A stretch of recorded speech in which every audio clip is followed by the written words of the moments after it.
Hello and I welcome you to Vigyan recharge. तो जी क्या मार्वल मूवीज में ब्लैक पैंथर के द्वारा पहना गया वाइब्रेनियम धातु का सूट बनाना संभव है? हाँ जी, लग तो कुछ ऐसा ही रहा है, लेकिन उसके लिए हमें विज्ञान की कुछ शर्तें पूरी करनी पड़ेंगी। आइए समझाता हूँ। जिसमें पहली है शरीर के आकार के हिसाब से ढलने की क्षमता। जैसा कि आप जानते हो, ब्लैक पैंथर का सूट 3 लोगों के द्वारा पहना गया था। एक राजा टिचाला, दूसरा उनकी बहन शूरी और तीसरा किलमोंगर। लेकिन एक बार के लिए सोचिए, अगर सूट के पास शरीर के हिसाब से अपने आप को ढालने की क्षमता ना होती तो ये ढीला रह जाता। तो जाहिर सी बात है, हमें एक ऐसा मटेरियल चाहिए जो शरीर की बनावट के हिसाब से अपने आप को ढाल सके। दूसरी खूबी काइनेटिक एनर्जी या वाइब्रेशनल काइनेटिक एनर्जी, इसको सोखने की क्षमता। यानी अगर सूट पहनने के बाद किसी चीज से सूट पर हमला किया जाए तो ये उस ऊर्जा को सोख लेगा और बिल्कुल साइलेंट तरीके से ऊर्जा को इकट्ठा करके वापस भी बाहर फेंक सकता है। उसके बाद आते हैं एडामेंटियम से बने हुए नाखून। अब भैया पिक्चर्स में मार्वल वालों ने एडामेंटियम को इस तरीके से दिखा दिया कि ये दुनिया के हर धातु को काट सकता है, सिर्फ वाइब्रेनियम को छोड़कर। तो हमें भी एक ऐसा मटेरियल ढूंढना पड़ेगा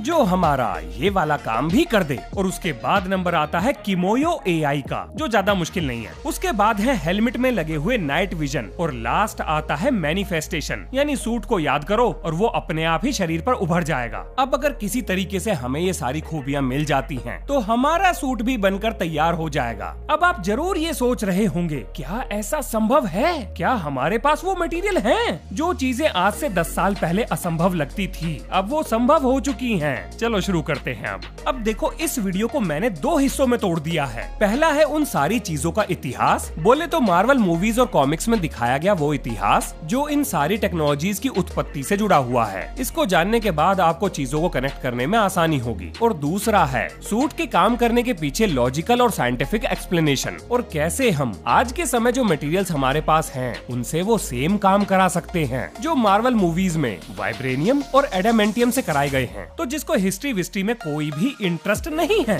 वो भैया डिस्क्रिप्शन में जाकर सीधा साइंटिफिक एक्सप्लेनेशन का चैप्टर सिलेक्ट कर लो और इतिहास वाले हिस्से को स्किप कर दो। लेकिन जिसको वीडियो में थोड़े बहुत मजे करने हैं वो आराम से बैठो और कहानी सुनो। अब तो शुरू करते हैं इतिहास से। अब सबसे पहला सवाल आता है कि वाइब्रेनियम इतना खास क्यों था? तो भैया पहली चीज, ये एक स्पेस मेटल था, यानी स्पेस से आया और वकांडा की धरती पर जा गिरा, जिसे वकांडा के लोगों ने कब्जा लिया। अब देखो, वाइब्रेनियम का जो टुकड़ा वकांडा की धरती पर आकर गिरा था, उसके पास वाइब्रेशन को सोखने की क्षमता थी, यानी कि वाइब्रेशनल काइनेटिक एनर्जी को अपने अंदर स्टोर करने की क्षमता। ये बहुत बड़ी बात है। इस खूबी की ताकत का अंदाजा आप इस बात से लगाइए कि भैया थोर बाबू ने अमेरिका के कप्तान साहब की तश्तरी पर हथौड़ा चलाया तो उसने सारी ऊर्जा को सोख कर वापस भेज दिया और जंगल साफ हो गया। अब मजे की बात ये थी कि कप्तान साहब की ये तश्तरी इसे टोनी स्टार्क के पिताजी ने नहीं बनाया था। तो फिर आखिर ये शील्ड बनाई किसने थी? भाई साहब, इस शील्ड को उसी इंसान ने बनाया था जिस इंसान ने वुल्वरीन की हड्डियों में डालने के लिए एडामेंटियम को बनाया था, मतलब प्योर किया था, यानी मायरोन मैकलेन। लेकिन आखिर इनके हाथ वाइब्रेनियम और एडामेंटियम लगा कैसे? आओ बताता हूँ।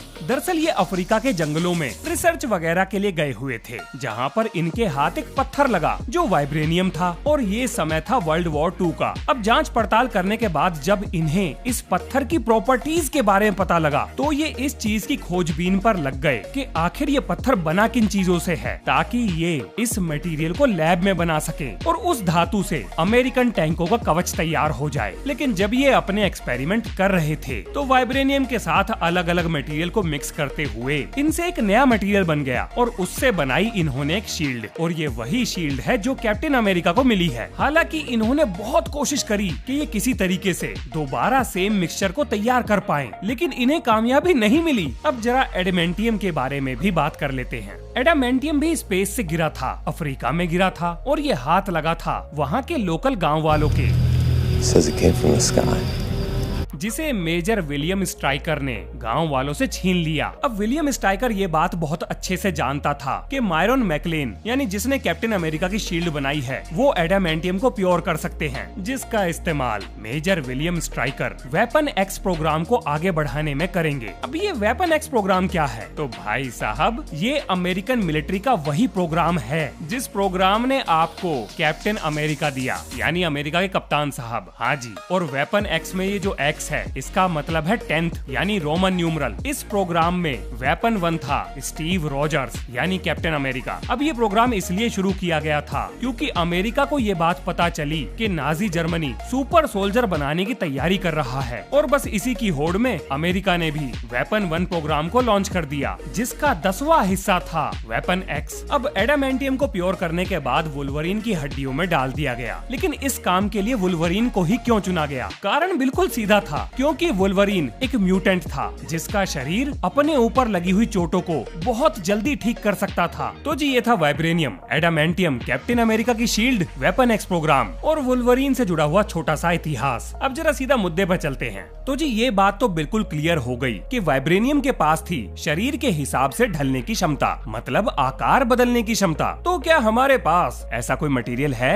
भाई साहब इससे भी बढ़कर है। आओ दर्शन कराता हूँ। सितंबर 2022 में साइंस डायरेक्ट में एक रिसर्च पेपर पब्लिश होता है जिसमें स्मार्ट मटेरियल्स का जिक्र किया गया, यानी स्मार्ट फैब्रिक का, जो शरीर के हिसाब से अपने आप आकार, रंग और टेम्परेचर कंट्रोल करने की क्षमताओं को विकसित कर सकता है। ये मैं आपको पढ़ने के लिए दे दूंगा। और ये तो कुछ भी नहीं, एक और चीज देखो, ये है एक ऐसी ड्रेस जो अपना रंग बदल सकती है। वो कंपनी नहीं है वो कलाकारी चित्रकारी वाली, वही कंपनी जो हर काम के लिए एक अलग सॉफ्टवेयर बनाकर बैठी है। क्या नाम था उसका? अडोब। हाँ, उन्होंने ये ड्रेस बनाई है। मतलब टेक्नोलॉजी इम्प्रूव कर रही है। इसके अलावा सेल्फ हीलिंग फैब्रिक, यानी ऐसे कपड़े जो कटने फटने पर अपने आप को खुद ही रिपेयर कर सकते हैं। प्रेशर सेंसिटिव फैब्रिक, जो शरीर के अंदर अलग अलग वाइटल्स को मॉनिटर कर सकते हैं। मतलब कहीं हार्ट रेट सेफ लिमिट से ज्यादा तो नहीं हो गया, ब्लड प्रेशर तो नहीं बढ़ गया। और ऐसे फैब्रिक का भी निर्माण हो चुका है जो लाइट को बेंड कर सके। मतलब आप ये कह सकते हो कि शायद कुछ हद तक आपको गायब कर दें। हाँ जी, ऐसे मटेरियल्स का निर्माण हो चुका है। तो ब्लैक पैंथर के वाइब्रेनियम सूट की पहली प्रॉपर्टी यानी कि शेप शिफ्टिंग, ये तो हमें मिल जाएगी, ज्यादा मुश्किल नहीं है। अब आते हैं दूसरी पर, यानी वाइब्रेशनल काइनेटिक एनर्जी को एब्जॉर्ब करने की क्षमता। ये थोड़ा सा टेढ़ा है इसका मामला, आओ समझाता हूँ। जब राजा टिचाला के सामने पहली बार सूट लाया गया और उनसे कहा गया कि भाई इसको लात मारो, तो भाई साहब सूट ने पूरी की पूरी काइनेटिक एनर्जी को एब्जॉर्ब कर लिया और मोमेंटम ट्रांसफर हो गया। अब ये जो शब्द मैंने बोला है मोमेंटम ट्रांसफर, इसको याद रखना, ये आगे जाकर इस वीडियो में बहुत बड़ा खिलाड़ी निकलेगा। अब आगे देखो, राजा टिचाला को ये बताया गया कि जी जब आपने सूट को लात मारी तो इसने सारी की सारी काइनेटिक एनर्जी को अपने अंदर सोख लिया, जो कि इस समय इस सूट में बैंगनी रंग की धारियों के रूप में दिखाई दे रही है। और वाइब्रेशन को एब्जॉर्ब करने का दूसरा उदाहरण ये जूते, जिन्हें पहनने के बाद चलने की आवाज नहीं होती। अब ये गोलियों वाला सीन देखो, इसमें ये बताया गया कि सूट पर लगती हुई गोलियां अपनी काइनेटिक एनर्जी को सूट में ट्रांसफर कर देती हैं। चलो ये भी ठीक है जी। Hey, look at your suit.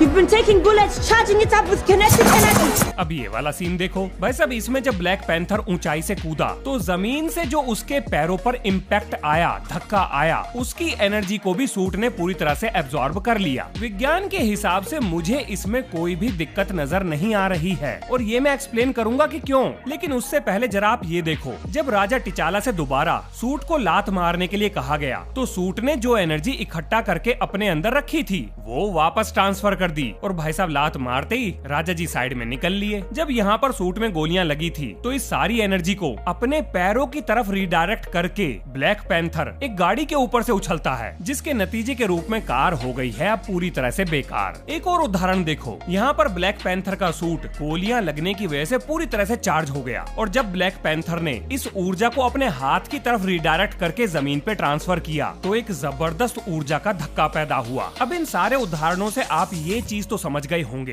कि ये सूट ऊर्जा को सोख भी सकता है और मनचाही दिशा में वापस ट्रांसफर भी कर सकता है। लेकिन यहाँ पर एक झोल है, बहुत बड़ा झोल है। एनर्जी को तो सूट ने सोख लिया, लेकिन भाई साहब काइनेटिक एनर्जी बिना मोमेंटम के नहीं घूमती। अगर काइनेटिक एनर्जी है तो मोमेंटम साथ में आएगा। ये मोमेंटम कहाँ गया? जब ये गोलियां सूट पर लग रही थी तो इन्होंने एनर्जी के साथ साथ कुछ मोमेंटम ट्रांसफर भी किया होगा, लेकिन भाई साहब इन लोगों ने न्यूटन का नियम ही निपटा दिया। अब देखो, आप मेरे से ये चीज पूछ सकते हो कि भैया आपको कैसे पता कि मोमेंटम ट्रांसफर नहीं हो रहा? क्या पता सब एटॉमिक लेवल पर वाइब्रेनियम में मोमेंटम ट्रांसफर हो रहा हो। तो देखो भैया, कोई भी चीज मेरे द्वारा बनाई गई नहीं है। यहाँ पर इस वाइब्रेनियम के सूट को बनाने वाले ने खुद ही कहा है कि ये वाइब्रेशन को स्टोर कर सकता है, यानी वाइब्रेशनल काइनेटिक एनर्जी को। लेकिन एनर्जी और मोमेंटम दोनों कंजर्व रहते हैं। अगर एक पल के लिए मैं मान भी लूं कि एनर्जी स्टोर हो गई, तो भाई साहब मोमेंटम कहाँ गया? वो तो ट्रांसफर होगा। अब भैया थोड़ी देर के लिए मान लेते हैं कि मार्वल वाले हम लोगों से ज्यादा पढ़े लिखे हैं, मतलब सारे वैज्ञानिकों से ज्यादा पढ़े लिखे हैं, न्यूटन से भी ज्यादा पढ़े लिखे हैं, और ऐसा होता होगा, मतलब बिना मोमेंटम की काइनेटिक एनर्जी। तो अगर इस चीज के लिए मार्वल वालों को माफ कर दिया जाए, तो एनर्जी स्टोर करने वाली प्रॉपर्टी को मैं जस्टिफाई कर सकता हूँ, विज्ञान के नजरिए से कर सकता हूँ। पर भाई साहब मोमेंटम से पंगा तो मैं भी नहीं ले सकता। तो अब जान लेते हैं कि वो ऐसी कौन सी चीज है जो एनर्जी को एब्जॉर्ब कर सकती है। वो है पीजियो इलेक्ट्रिक मटेरियल। आइए समझाता हूँ। देखो, फिजिक्स में कोई भी ऐसी चीज जिसका सिमेट्रिकल स्ट्रक्चर एटॉमिक या मॉलिक्यूलर लेवल पर रिपीट हो सके, उसे हम लैटिस कहते हैं। ये तो है दुनिया भर के सारे मटेरियल्स की आम जिंदगी। लेकिन पीजियो इलेक्ट्रिक मटेरियल्स बिल्कुल अलग हैं। उनका स्ट्रक्चर सिमेट्रिकल नहीं होता, लेकिन फिर भी उनका चार्ज न्यूट्रल है। अब क्योंकि उनका स्ट्रक्चर सिमेट्रिकल नहीं है, तो ये उनको एक खास प्रॉपर्टी देता है। अब अगर आप ताकत लगाकर इन पीजियो इलेक्ट्रिक मटेरियल की शेप को चेंज करने की कोशिश करते हो, तो इसके नतीजे में एक चार्जेस का इम्बैलेंस क्रिएट हो जाएगा। अब अगर बहुत सारे एटम्स, यानी कि million billion trillions of atoms इकट्ठा इस फोर्स को महसूस करें, तो उनका ओवरऑल चार्ज आपको एक भारी भरकम वोल्टेज दे सकता है। अब मेरी बात ध्यान से सुनना। जब ब्लैक पैंथर के सूट पर गोली आकर लगी, तो उसने सूट को डिफॉर्म किया, जिसके नतीजे के रूप में सूट ने अपने ऊपर पड़ने वाले दबाव को इलेक्ट्रिकल एनर्जी में बदल लिया। अब क्योंकि इलेक्ट्रिकल एनर्जी बड़ी आसानी से ट्रेवल कर सकती है, मेटल्स में तो कर ही सकती है, तो सूट भी मेटल का बना हुआ था। अब अगर ये सारी इलेक्ट्रिकल एनर्जी एक जगह पर डायरेक्ट की जा सके स्मार्ट स्ट्रक्चर बनाकर, तो इस इलेक्ट्रिकल एनर्जी से एक फोर्स पैदा की जा सकती है। अब आप सोच रहे होंगे वो कैसे? देखो, जब फोर्स ने इलेक्ट्रिसिटी पैदा कर दी, तो इलेक्ट्रिसिटी से फोर्स भी पैदा हो सकती है। यानी यही एटॉमिक स्ट्रक्चर सारी इलेक्ट्रिकल एनर्जी को सूट से बाहर फेंकेंगे, जिसकी वजह से एटम्स का दोबारा रीअरेंजमेंट होगा, और वो रीअरेंजमेंट एक फोर्स पैदा करेगा, जिसको सूट बाहर फेंक देगा। अब ये काम पीजियो इलेक्ट्रिक मटेरियल्स में तो होता है। तो अगर वाइब्रेनियम के पास ये प्रॉपर्टी है, तो विज्ञान के हिसाब से यहाँ पर सब कुछ सही है। अब इसकी खोज कैसे हुई थी, जरा ये भी जान लेते हैं। तो जी 1980 में French physicist Pierre and Jacques Curie, ये दोनों अपनी लैब के अंदर केमिकल खेल रहे थे, और वहीं बराबर में रखा हुआ था क्वार्ट्ज क्रिस्टल। तो जब इन्होंने उस पर मैकेनिकल स्ट्रेस लगाया, यानी कि दबाव प्रेशर लगाया तो उसने इलेक्ट्रिक चार्ज पैदा कर दिया, जिससे इन्हें झटका लगा। अब भाई साहब इनके खुराफाती दिमाग में ख्याल आया। इन्होंने सोचा ये भी सही है भाई, क्यों ना एक काम करा जाए, इससे जरा लोगों को टोच कर देखते हैं, मतलब ये झटकों का आनंद सबको मिलना चाहिए ना। तो इन्होंने एक ऐसा जुगाड़ बनाया। अब उस कहानी को छोड़ देते हैं, काम की बात पर चलते हैं। 1980 में इसकी खोज हुई थी, और 1981 में क्यूरी भाई साहब को ये पता लगा कि भैया ये तो रिवर्स इफेक्ट भी दिखाता है। मतलब अगर इस क्रिस्टल के आसपास इलेक्ट्रिक फील्ड बनाई जाए, तो इसकी मैकेनिकल प्रॉपर्टीज बदल जाती हैं। ये डिफॉर्म होता है, अपना आकार बदलता है। अब ये लोग इसके बारे में और सीख ही रहे थे कि 1910 का समय आता है, और जर्मन फिजिसिस्ट वोल्डमोर एक पेपर पब्लिश करते हैं, जिसका नाम था लहर बुश डर क्रिस्टेपिस्क, पता नहीं क्या, मतलब ऐसा ही कुछ था। अगर मुझे ऑनलाइन कहीं मिल गया तो मैं आपसे शेयर कर दूंगा। अब इस पेपर में इन भाई साहब ने इस क्रिस्टल की सारी प्रॉपर्टीज के बारे में बताया कि भैया ऐसे करोगे तो ये होगा, वैसे करोगे तो ये होगा, और इसका क्या इस्तेमाल हो सकता है। फिर जी समय आ जाता है वर्ल्ड वॉर 1 का, यानी कि 1914 के आसपास का। अब कोई टेक्नोलॉजी डेवलप हो और उसका इस्तेमाल युद्ध में ना हो, ऐसा कैसे हो सकता है? तो पीजियो इलेक्ट्रिक क्रिस्टल का इस्तेमाल करके दुनिया का पहला अल्ट्रासोनिक सबमरीन डिटेक्टर बनाया गया, बोले तो क्वार्ट्ज क्रिस्टल से। अब ये काम कैसे करता है उसकी डिटेल में हम लोग नहीं जाने वाले, बहुत लंबी हो जाएगी कहानी। अब जब वर्ल्ड वॉर खत्म हो गया, तो उसके बाद और रिसर्च हुई, माइक्रोफोन, एक्सेलेरोमीटर, फोनोग्राफ्स, दुनिया भर के सामान इससे बनाने की कोशिश की गई, जिसमें कामयाबी भी मिल गई। अब आता है वर्ल्ड वॉर 2 का समय। अब भैया 3 देशों के रिसर्चर्स ने अपने अपने देश में, यूएस, जापान और सोवियत यूनियन, इन्होंने एक सिंथेटिक मटेरियल बना लिया, जिसका नाम था फेरो इलेक्ट्रिक्स। अब ये इसलिए खास था क्योंकि ये नेचर में पाए जाने वाले किसी भी पीजियो इलेक्ट्रिक सब्सटेंस से ज्यादा इलेक्ट्रिसिटी पैदा कर सकता था। अब आपको यहाँ से ये भी पता लग गया कि हम लैब के अंदर पीजियो इलेक्ट्रिक सब्सटेंस को बना सकते हैं। तो ये है मोटा मोटा पीजियो इलेक्ट्रिक सब्सटेंस का इतिहास। और अगर मुझे आपको कोई एग्जांपल देना हो, तो आप बेरियम टाइटेनेट को पकड़ लो, या लेड जिंकोनेट टाइटेनेट को। तो इतिहास से बस इतना ही, अब आगे चलते हैं। अब जिस चीज का जिक्र मैंने किया है उसे कहते हैं रिवर्स पीजियो इफेक्ट। और ये कोई भविष्य का विज्ञान नहीं है कि भाई आज से 10-20 साल बाद ये चीजें हमें दिखाई देंगी, नहीं, ये तो बहुत लंबे समय से हम इस्तेमाल करते हुए आ रहे हैं। आपके speakers, microphone, sensors, medical devices, ये सारी चीजें रिवर्स पीजियो इफेक्ट का इस्तेमाल करती हैं। आप जरा ये उदाहरण देखो, जब इस लाइटर को ऊपर से दबाया गया तो स्प्रिंग की वजह से एक हैमर पीजियो इलेक्ट्रिक क्रिस्टल पर जाकर टकराया, जिसने 3000 वोल्ट का एक स्पार्क पैदा किया। और ये स्पार्क किसी भी फ्लेमेबल गैस को जला सकता है, और यहाँ तक कि आप इससे एक बंदूक भी बना सकते हो। हाँ जी, उदाहरण के लिए जब पीजियो इलेक्ट्रिक क्रिस्टल पर एक जोरदार हथौड़ा मारा गया तो उससे पैदा हुई बिजली एक कॉपर कॉइल को ट्रांसफर हो गई, और उसने इतनी जबरदस्त मैग्नेटिक फील्ड बनाई जिसने प्रोजेक्टाइल को सामने फेंक दिया। यहाँ तक कि ऐसे स्टेथोस्कोप भी आते हैं, वो होता है ना जो डॉक्टर अपने कान में लगा के आपके शरीर के अंदर के फेफड़ों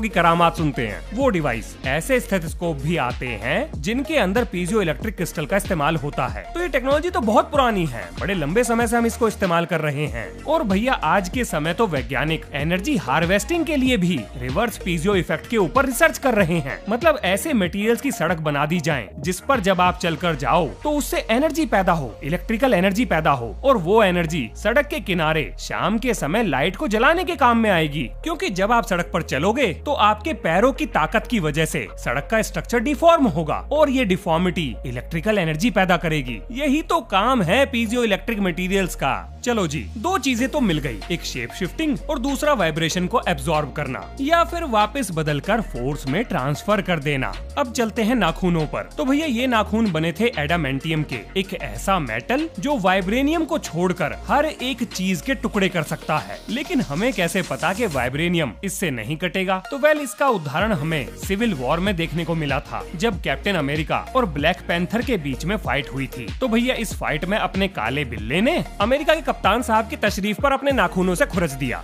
सॉरी, तशरीफ नहीं, तश्तरी, शील्ड तश्तरी पर, अमेरिका के कप्तान साहब की तश्तरी पर अपने नाखूनों से खुरच दिया। लेकिन वो ना कटी, कटती कैसे? वाइब्रेनियम से जो बनी थी। लेकिन आपको जानकर ये हैरानी होगी कि एक ऐसी भी चीज थी जो वाइब्रेनियम को भी चीर सकती थी। हाँ जी, शायद आपको याद भी हो, और वो था एटलांटिक वाइब्रेनियम। हाँ जी, ब्लैक पैंथर वकांडा फॉरएवर में लास्ट में जो फाइट सीन दिखाया गया था उसमें एटलांटिक वाइब्रेनियम के भाले से शूरी के द्वारा पहने गए सूट में छेद कर दिया जाता है। इस सीन में ये चीज साफ साफ दिखाई दे भी रही है। इकलौती यही दो चीजें ऐसी हैं जो एक दूसरे को काट सकती हैं, यानी वाइब्रेनियम से एटलांटिक वाइब्रेनियम और एटलांटिक वाइब्रेनियम से वाइब्रेनियम को बड़े आराम से काटा जा सकता है। तो अब हमें भी एक ऐसा मटेरियल चाहिए जो जबरदस्त स्ट्रॉन्ग हो, और एक मटेरियल हमारे पास ऐसा है, वो है ग्रिफीन। ग्रिफीन आज तक टेस्ट किया गया सबसे स्ट्रॉन्गेस्ट मटेरियल है, जिसकी टेंसाइल स्ट्रेंथ 130 गीगापास्कल है। अब ये पतला है, हल्का है, बिजली कंडक्ट कर सकता है, जबरदस्त स्ट्रॉन्ग है, स्ट्रेच हो सकता है, शेप बदल सकता है, और दूसरे मटेरियल्स के साथ आसानी से मिक्स भी हो सकता है। बोले तो सर्वगुण संपन्न। अब देखो, आपके दिमाग में एक लॉजिकल क्वेश्चन जरूर आएगा कि ये सारी चीजें हमारे किस काम की?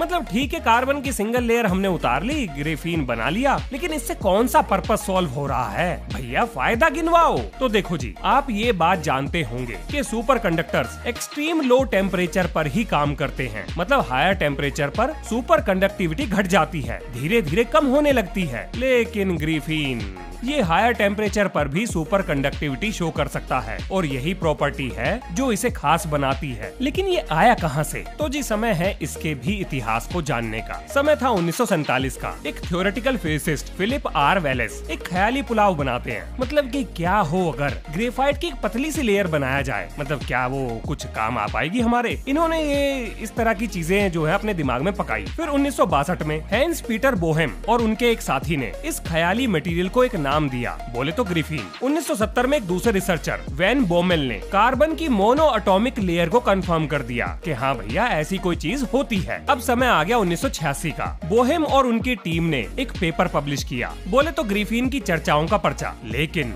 2004 में जाकर आंद्रे गिम और कॉन्स्टेंटिन नोवोसोलोव मैनचेस्टर यूनिवर्सिटी में कार्बन की सिंगल लेयर को आइसोलेट कर लेते हैं, जिसे नाम दिया गया स्क्रॉच टेप मेथड। मतलब वो टेप होती है ना, सैलो टेप जो हम इस्तेमाल करते हैं, उसे लगाकर ग्रेफाइट के ऊपर और बस लेयर उतारते रहो। वैसे एक कॉम्प्लेक्स मेथड भी है। अब भैया 2005 में इन्होंने ये बताया कि ग्रिफीन में एनोमलस क्वांटम हॉल इफेक्ट ये देखने को मिल रहा है और इसके अंदर मासलेस डायरेक्ट फर्मियोन्स होने को कंफर्म कर दिया। ये बहुत बड़ी बात थी। अब देखो ये भारी भरकम शब्द आपको सुनने में अजीब लग रहे होंगे कि मैं पता नहीं क्या बोले जा रहा हूँ। ध्यान मत दो, इस वीडियो से इन चीजों का कोई लेना देना नहीं है। आप ये मानो कि मैंने आपको कोई टर्मिनोलॉजी बता दी है, बस ऐसी ही, और एक कान से सुनो और दूसरे से निकाल दो। अब इसी खोज के लिए 2010 में इन्हें फिजिक्स का नोबेल प्राइज मिला। अब आप समझ गए होंगे कि ये खोज कितनी बड़ी थी। और भैया उसके बाद इस पे सारे वैज्ञानिक टूट पड़े, यानी अब सबको ग्रिफीन बनाना है। और 2020 में यानी कि हाल फिलहाल में ही केमिकल वेपर डिपोजिशन यानी कि CVD तकनीक खोज ली गई, जिससे हम ग्रिफीन को बना सकते हैं, हाई क्वालिटी ग्रिफीन को बना सकते हैं। हालांकि ये अभी डेवलपमेंट फेज में है, तो जैसे ही कुछ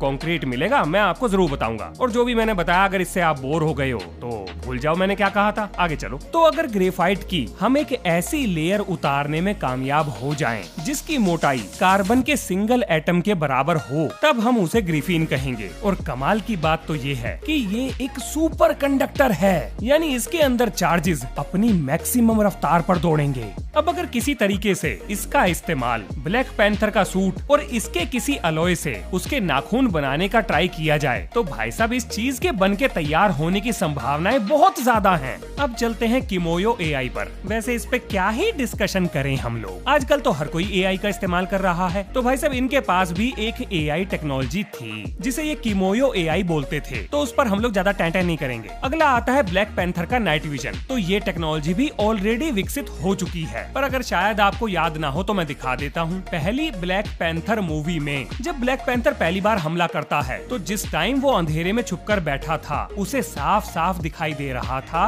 कि कौन कहां पर कौन सा हथियार लेकर खड़ा है, जो कि आप इस सीन में देख भी पा रहे होंगे। फिर इसके बाद अगला आता है मैनिफेस्टेशन, जिसका उदाहरण है ये। जब लैब के अंदर शूरी राजा साहब से ये कहती है कि जी जरा सूट को कमांड दो, तो जैसे ही सूट के बारे में सोचा जाता है सूट तुरंत अपने आप अपीयर हो जाता है, सामने आ जाता है। अब ये सूट निकला कहां से, जरा ये सोचते हैं। तो देखो ये जो गले में हार है ये सूट इसमें से निकल कर बाहर आया है। और मैनिफेस्टेशन हमें लगभग 3 सीन में तो देखने को मिल ही जाता है। एक तो ये किलमोंगर वाला सीन, अचानक से सूट आ गया, और एक ये वाला सीन देखो, इसमें जब राजा जी उछलते हैं हवा में तब उनका सूट भी अपने आप निकल कर बाहर आ जाता है। अब बात करते हैं मैनिफेस्टेशन की। तो देखो इंटरनेट ऑफ थिंग्स यानी IoT, जिसके बारे में अभी से ये कहा जा रहा है कि भविष्य में अगर दिमाग में चिप लगा दी जाए तो जो भी चीजें इंटरनेट से जुड़ी हुई होंगी उन्हें हम अपने दिमाग से कंट्रोल कर पाएंगे। तो मतलब टेक्नोलॉजी तो पहले से ही है और अभी उसे विकसित किया जा रहा है। तो मैनिफेस्टेशन से चीजों को कंट्रोल करना ये तो हो गया। और रही बात नैनो टेक्नोलॉजी की, तो इसके ऊपर तो मैं पहले से ही एक वीडियो बना चुका हूँ कि नैनो टेक्नोलॉजी क्या है, कैसे काम करती है, कहाँ से आई,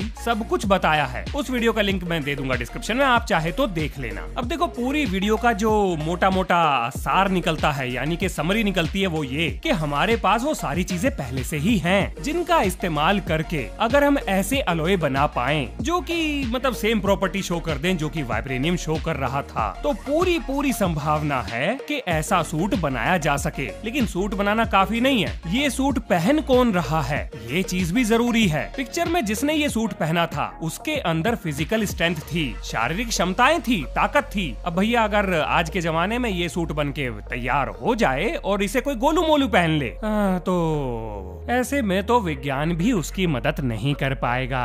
वैसे मार्वल वालों की एक पोल खोलूं, सुनो ध्यान से। देखो पूरे यूनिवर्स में न्यूटन के नियम अप्लाई होते हैं क्वांटम वर्ल्ड को छोड़कर, ठीक है जी। अब जब ये वाइब्रेनियम नाम का पहाड़ धरती पर आकर गिरा तो मैं ये सोच रहा हूँ कि इसने अपना मोमेंटम ट्रांसफर तो जरूर किया होगा, धरती भी तो स्पेस में ही झूल रही है। अब अगर इसने अपना मोमेंटम ट्रांसफर किया तो धरती को अपने ऑर्बिट से थोड़ा बहुत तो हिलना चाहिए या अपनी रोटेशन की स्पीड बदल लेनी चाहिए। और वो छोड़ो, ये धरती तक आया कैसे, जला क्यों नहीं एटमॉस्फेयर में, ये कुछ समझ में नहीं आ रहा। मतलब कुछ तो लोचा कर दिया है इन्होंने कहानी लिखने में। मैं आपको छोटा सा साइंटिफिक फंडा बताता हूँ। जब भी कोई रॉकेट धरती से उड़ता है तो वो धरती के मोमेंटम पर असर डालता है।